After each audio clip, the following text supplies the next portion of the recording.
Untuk kesekian kalinya, insiden kecelakaan yang melibatkan armada barisan pemadam kebakaran BPK swasta di Banjarmasin terjadi di jalan raya.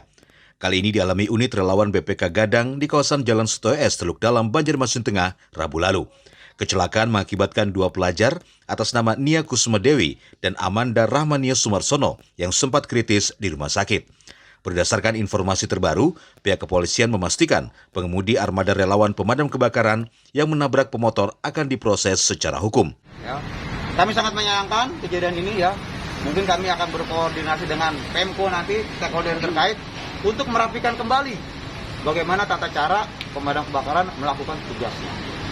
Mereka bukan tidak berguna bagi kita semua, apalagi Kota Banjarmasin ini.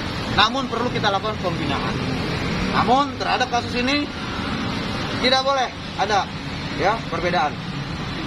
Ada kejadian pidana, masuk unsur proses selanjut ya. Proses selanjut sampai pengadilan. Hingga saat ini sopir berinisial AD 62 tahun telah diamankan di Polresta Banjarmasin untuk pemeriksaan lebih lanjut. AD terancam Undang-Undang 22 tahun 2009 hal kecelakaan yang diakibatkan oleh kelalaian. Sesuai pasal 310, ancaman hukuman 6 tahun penjara dan denda 12 juta rupiah. Dari Banjarmasin, Ali Pidayatullah, K1net.